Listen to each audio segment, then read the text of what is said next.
Hey guys, it's Deidra of 180 Fashion Consulting. I'm actually coming at you on Facebook Live right now. I'm in one of my favorite consignment and kind of vintage shop right now. It's located in downtown Kennewick called Threads. Donna is the owner and she's super nice and she's even letting me do a little video right now. But I get asked all the time, Deidra, how do you vintage shop and how do you do it in a way that's going to make sense where you don't blow your money on things that you're never going to use? Well, one of my biggest tips, number one, is when you're vintage shopping, look at the whites and the blacks. White and black are not going to show wear and they're not going to denature in their color as quickly as colors. And typically stores will divide the white and the black from other sections. Anyway, I went ahead and went around the store and picked out some of my favorite pieces just to kind of show you some things to look for when you are vintage or consignment shopping. So number one is check out their furs. A lot of the times consignment stores have great furs for really great prices.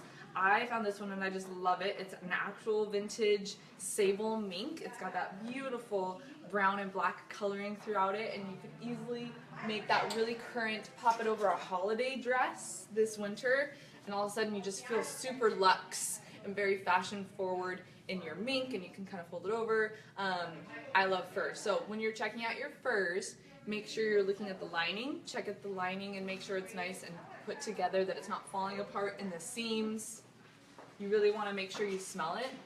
So sometimes people will store their furs with mothballs and then it smells like moth. If it does kind of have that smell to it, it's not a huge deal. You can air it out outside actually and just kind of let it breathe for about a day outside. I wouldn't go more than that, but that will typically get rid of that mothball, like grandma house smell, if you know what I'm talking about. So this fur is actually right here at Threads, and I've been eyeing it for a long time.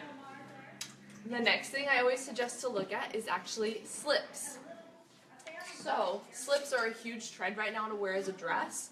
You can wear it more like conservatively if you pop a t-shirt underneath it, or you can kind of make it more glam and more rocker, add a leather jacket, some booties that are really fierce. There's a lot of things you can do with a slip dress, and that's really on trend right now. So check out their slips. So this one's an actual vintage one. It's beautiful. Like, I could just see this glammed up with a pretty little jacket and some tights for the holidays, and it's got some little jewel details on there, so that would just be super gorgeous. Or something super simple like this lace white one. And again, you would want to maybe pair something underneath it so it doesn't seem like you're actually wearing a slip in public, but you would do like maybe a t-shirt underneath it, some leggings or something, add a leather jacket, add some booties, and then all of a sudden you're wearing a really trendy slip dress. Oops, didn't mean to drop that one.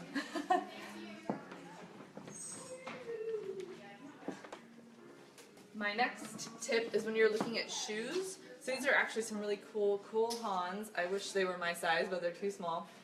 These ones are in really good condition, so especially when it's like a fur or a pony hair, make sure there's no wearing on the heel. Check out the soles. A lot of times, even if the tips are kind of bad, you can easily take that to a Leatherman and he can replace the tips and make them brand new and wearable again. These ones have not a lot of wear on them, so if these were your size, I would totally snag these puppies up because they're adorable. Kind of going back to the clothes for a second, there's a few more pieces that I grabbed. Try to find something that you can make more current. So even though this is kind of a vintage 80s dress, you could easily make that more current with like some statement jewelry, like maybe dress it up with a leather jacket, something like that. And then when you do check out the vintage section, look for things that can be made more current that are based on current trends. So I grabbed two suede pieces that are super in line with the whole bohemian vibe, very easy in that. Again, you're always wanting to check the linings, make sure that they're intact.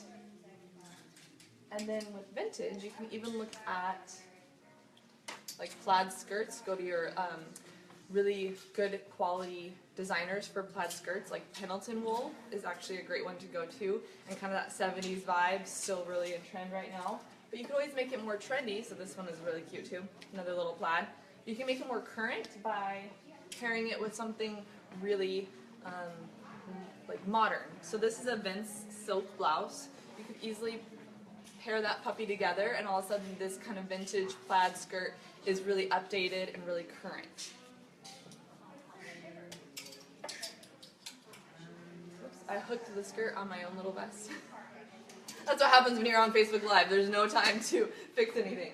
My last tip is when you're shopping for purses, try and ask and find ones that still have their dust cover, because A, that means that the person that originally owned it has taken good care of it because they kept the dust cover. And secondly, like this one, for instance, is with leaf skin. It's beautiful. Obviously never been used. There's no wear on the bottom. That's one of the biggest places that purses will show wear is on the bottom from, setting it down on counters and whatnot. This one's in really good shape. But those are just some of my little tips on what to look for. So as always, like my Facebook page, 180 Consulting. Follow me on Instagram. It's now Style by Deidra. So check out Style by Deidra on Instagram. And you can always add me as a friend on Facebook as well, because I'm doing kind of all these videos throughout all of my social media. So Style by Deidra on Instagram. I'm on Facebook as 180 Consulting. And my personal Facebook is Deidra Ann Murphy. Well, if you have a question, pop it in the comments section. I'll try to get to it, maybe on Facebook Live later today, or like writing back to you, but just get your questions out there. And thanks, and I hope you have a great day.